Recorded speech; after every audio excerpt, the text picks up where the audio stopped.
I'm one of those health practitioners that is not completely against painkillers, because sometimes there might be other things that are more important. For example, sleep. So if your pain is affecting your sleep, right, I'm definitely not against using painkillers to help you sleep. The caveat is you need to make sure that you don't get complacent and pain goes away and then life can carry on as per normal. We need to find some time to kind of figure out what's the problem, what's the root cause. If not, it's going to happen over and over again. But in terms of what to keep at home, any painkillers, right? It's good to have some painkillers at home in case something like that happens. So the two common ones people have is the one that people see in mahjong. Panadol, right? Yattong, alright. Panadol, and the other one is Nurofen. In Singapore, aspirin is not as popular, so we just talk about Panadol and Nurofen. In general, it's good to have the two. Most people don't quite know the difference, and yes, another thing is if you have allergies, alright, this can help a lot. And this is what Justin had the other day, antihistamine. So. The generic name, the chemical name is loratadine, but there are many brands like Claritin or what's this? This is Zyrtec. Zyrtec, yeah. So they're quite expensive. Yeah. One pack is like $17. Oh my gosh. I've worked in a pharmacy before, and the generic cost of loratadine, it's cheap. It's very, very, very low. The difference between Panadol and Nurofen, I'm not sure if most people, do you know the difference between Panadol and Nurofen? I asked my doctor.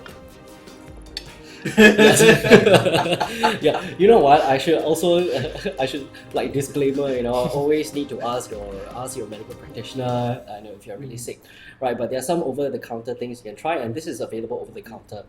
In general, Panadol is used more as a pain blocker, right? So it blocks a certain pathway called the COX-2 pathway. So it's a COX-2 inhibitor.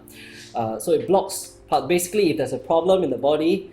And how you sense the problem is the nerves there activate and it goes through certain pathways and it tells your brain, okay, there's a problem there, right? So Panadol kind of blocks that, okay?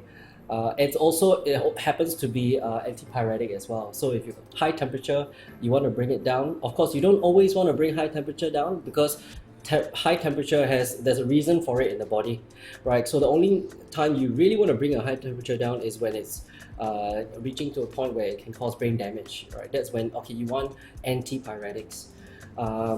Then that is Panadol.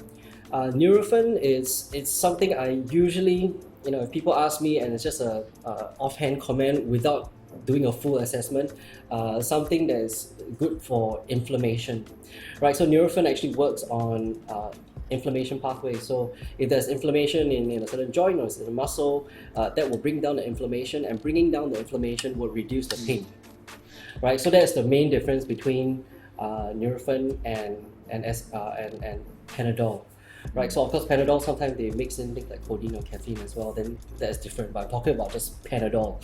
All right, so that is two good things to have. If I had to choose one, usually it would be Nurofen. We'll be posting more segments throughout the week on Facebook and Instagram. If you want to listen to the full podcast, catch us on YouTube and Spotify. Links are in the description. And if you need someone to talk to during this time, or if you have a food or wellness related question for us, you can write in through the link provided, also in the description. You can also recommend us what to eat next week. So get in touch, subscribe and share this video, and catch you on the next podcast.